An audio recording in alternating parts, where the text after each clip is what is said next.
इस न्यूज़ में आपका हार्दिक स्वागत है। कैंसर का नाम सुनते ही बड़े बड़ों की हालत पस्त हो जाती है।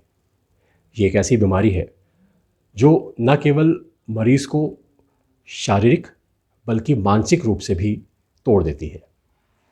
कहने को आज दुनिया ने चाँद को भी छू लिया है, लेकिन कैंसर एक ऐसी बीमारी है जिसको लेकर के आज भी इलाज की तलाश है। और सबसे बड़ी बात तो ये है कि उस इलाज को देने वाले एक अच्छे डॉक्टर की तलाश भी पेशेंट्स को रहती है।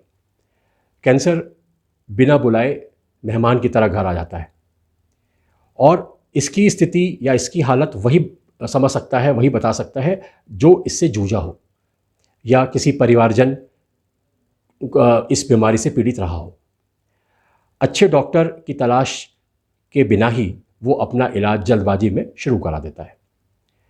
जैसे जैसे ये बीमारी बढ़ती है, मरीज़ की परेशानी बढ़ती जाती है और फिर शुरुआत होती है डॉक्टर बदलने का क्रम की।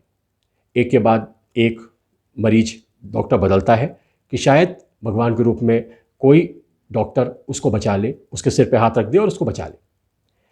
लेकिन ये तलाश ख़त्म नहीं होती। हम भी इसी तलाश में आज पहुँचे हैं Nabeel cancer care clinic, Khurram Nagar, Lucknow में। और डॉक्टर नफीस अहमद सिद्दीकी साहब जो इसके डायरेक्टर हैं, उनसे हमारी मुलाकात हुई। शायद यहाँ आकर मरीज़ों की वो भटकाव और वो इच्छा पूरी हो जाए कि उन्हें अच्छा इलाज मिल जाए, उन्हें अच्छा गाइडेंस मिल जाए और उनकी ज़िंदगी बचाई जा सके। डॉक्टर नफीस अहमद सिद्दीकी एक मेडिकल ऑन्कोलॉजिस्ट है और लखनऊ के एक प्रतिष्ठित डॉक्टर हैं। दवा और दुआ दोनों ही काम करती है और डॉक्टर साहब दोनों में ही माहिर हैं। तो हम बात करते हैं डॉक्टर सिद्दीकी से और जानते हैं कि इस कैंसर जैसी भयावह बीमारी का सामना कैसे किया जाए और वो इसमें कैसे मरीज के लिए मददगार बन सकते हैं। डॉक्टर साहब, केएस न्यूज़ में आपका हार्दिक स्वागत है। जैसा कि मैंने कहा कि हम अच्छे डॉक्टर की तलाश में रहते हैं और ये तलाश ख़त्म नहीं होती मरीज की लाइफ तक। और शायद इसी तलाश में हम आप तक पहुँचे हैं और आपसे मिलकर बहुत अच्छा लगा। और जो पेशेंट्स का फीडबैक रहा वो भी मुझे ये पता चला पेशेंट्स के माध्यम से कि आपके पास मरीज़ आते हैं और ठीक होके जाते हैं या उनकी लाइफ स्टाइल या लाइफ क्वालिटी बहुत बढ़ जाती है। सर, जानना चाहते हैं जो कैंसर बीमारी है ये इतनी डरावनी क्यों है, ये इतनी भयावह क्यों है और जैसे जैसे हम लोग मॉडर्न हो रहे हैं ये बीमारी बढ़ती जा रही है सर, तो क्या रीज़न क्या है सर? मैं नबील कैंसर केयर सेंटर से डॉक्टर एन ए सिद्दीकी, मैं 2015 से कैंसर की प्रैक्टिस कर रहा हूं और कोशिश रहती है कि लखनऊ और आसपास के जो भी जनपद हैं वहां से आने वाले मरीजों को मैं बेहतर कैंसर का ट्रीटमेंट मैं दे सकूं। और सरकार के तमाम जो स्कीम्स हैं, आयुष्मान भारत है और प्रधानमंत्री और मुख्यमंत्री के जो राहत कोष हैं उनके द्वारा दिए गए तमाम ऑफर्स के तहत और स्कीम के तहत भी हमारे पास हॉस्पिटल्स हैं जहां पर मैं लोगों को कैंसर का जो ट्रीटमेंट देकर उनकी लाइफ को या तो बचाने की कोशिश करता हूं या बहुत बेहतर बनाने की कोशिश करता हूं। सबसे पहले ये है कि कैंसर से डरने की ज़रूरत नहीं है। कैंसर एक भयावह बीमारी ज़रूर है, लेकिन हम उससे डर जाएं, ये सोच लें कि हाँ कैंसर हो गया है अब मुझे मरना ही है, ये एक बहुत ही गलत धारणा है। अगर हम एक एग्जाम्पल लें कि डायबिटीज़ और ब्लड प्रेशर, ये दो बीमारियां ऐसी हैं जो कभी ठीक नहीं होती। हमें लाइफ टाइम इनके लिए हमें मेडिसिन लेनी होती है। लेकिन कैंसर एक ऐसी बीमारी है कि अगर हम पहले और दूसरे स्टेज में सही डॉक्टर के पास पहुंच जाएं तो हम कैंसर से पूर्णतः ठीक हो सकते हैं। लेकिन होता क्या है कि हम कैंसर की जानकारी एक तो हमें लेट में होती है, दूसरी चीज़ क्या है कि हम कैंसर की जानकारी होने के बाद सही चिकित्सक के पास नहीं पहुंचते। हम अपने गांव क्षेत्र में गलत ट्रीटमेंट पे रहते हैं या हम टीवी के माध्यम से या अखबारों में गलत जो प्रचार रहते हैं उनको देखकर हम भ्रमित हो जाते हैं और बजाय जो प्रशिक्षित कैंसर के डॉक्टर हैं उनके पास जाने के बजाय जल्दी जो है ठीक होने की अपेक्षा लेकर एक हम गलत ट्रीटमेंट जो है जो लेने लगते हैं। तो होता क्या है कि हमें एक पार्ट में कैंसर होता है और हम उसकी जगह पर हम एक मेटास्टेसिस कंडीशन में पहुंच जाते हैं। मेटास्टेसिस मतलब ये है कि हमें लंग्स में कैंसर था और हमने गलत ट्रीटमेंट लिया या हम सही है रास्ते पर नहीं चले, और हुआ ये कि हम उसको लंग्स की जगह पे लीवर में भी हो गया और बोन्स में भी चला गया कैंसर, जो कि फिर हम ला इलाज वाली कंडीशन में आ जाते हैं। अच्छा, एक अमित जी एक बहुत बड़ी एक प्रॉब्लम और भी है कि अगर हमारे पास मरीज आया और हमने उसको बताया कि आपकी बायोप्सी होनी है। कैंसर में सबसे बड़ी चीज़ ये है कि बिना बायोप्सी के कोई कैंसर का इलाज पॉसिबल नहीं है। अच्छा, एक बहुत बड़ी धारणा है कि अगर लोहा लग जाएगा तो जी सर, ये होता है कैंसर फैल जाएगा। हाँ, ये हम लोग ना, सुना है सर, बहुत लेकिन सुना है। ऐसा नहीं है। अच्छा। ना, बायोप्सी से या एफएनएसी से जो है कैंसर फैलता नहीं है। अगर ऐसा होता जी सर। तो मेडिकल साइंस में इस चीज़ को क्यों बढ़ावा दिया जाता?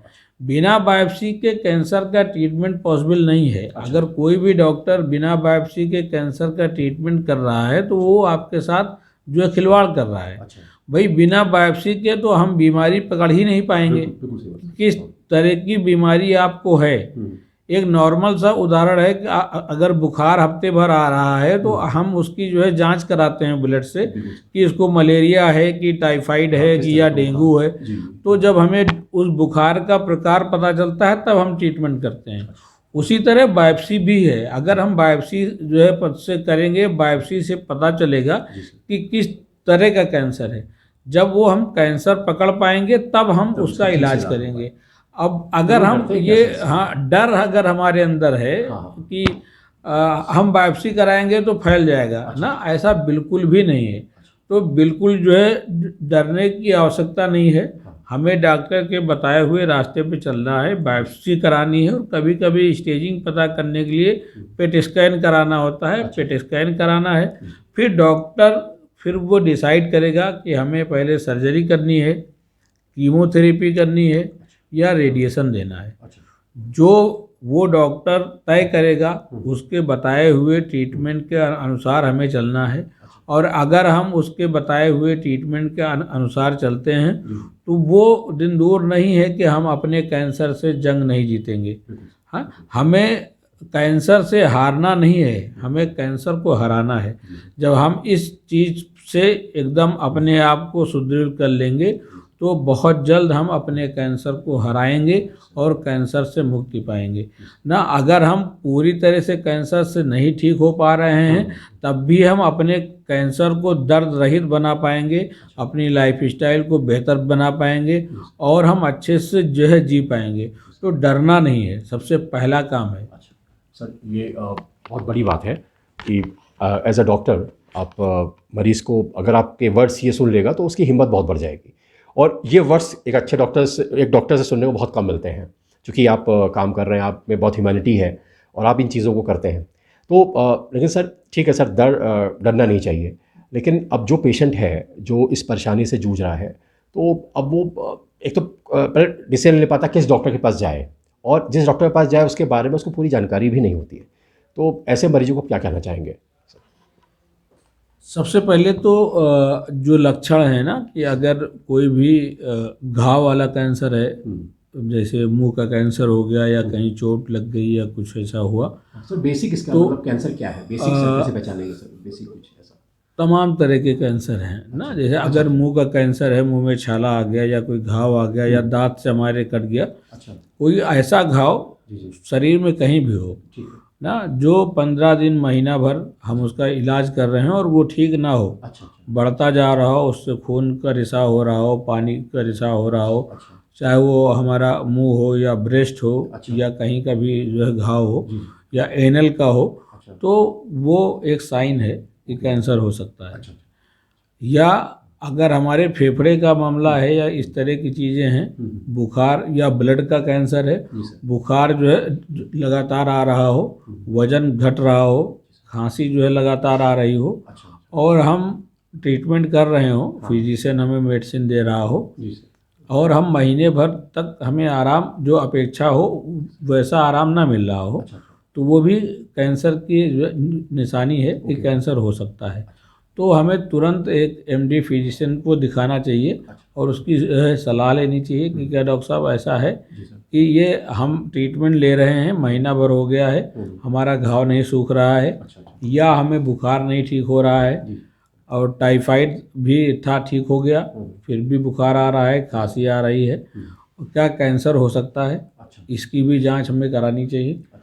तो उसके राय के हिसाब से हमें एक कैंसर के डॉक्टर के पास जो पास में हो ना, कैंसर सर्जन हो, फिजिशियन हो, रेडिएशन ऑन्कोलॉजिस्ट हो, उसके पास जाके उससे जो है सलाह लेनी चाहिए और फिर उसके बताए हुए जो भी टेस्ट हैं वो करा के उसको जो है रूल आउट करना चाहिए।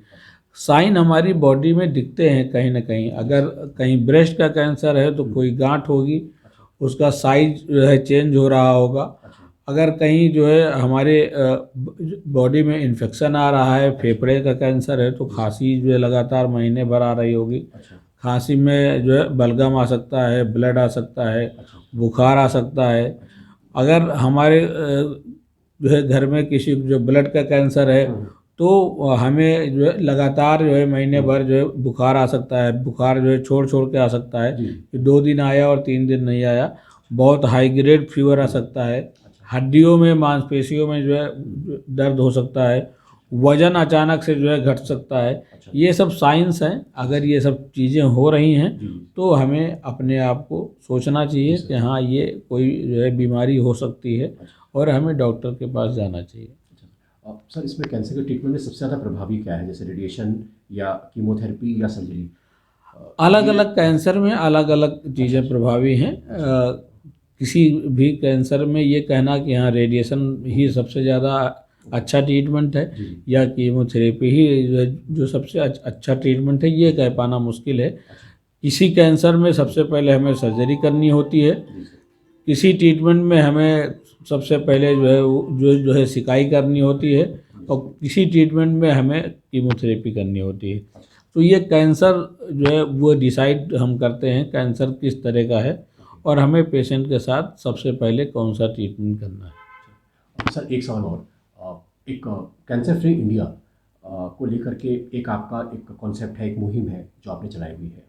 एज अ मेडिकल ऑन्कोलॉजिस्ट आप इस पर काम कर रहे हैं और आप चाहते हैं कि लोग बचे भी। इलाज तो एक बात की बात है, बट एज अ डॉक्टर आप ये चाहते हैं कि मरीज अगर अवेयर रहे तो इस परेशानी से बचे रहें। तो सर, क्या है ये मुहिम और कैसे इसको आगे बढ़ा रहे हैं?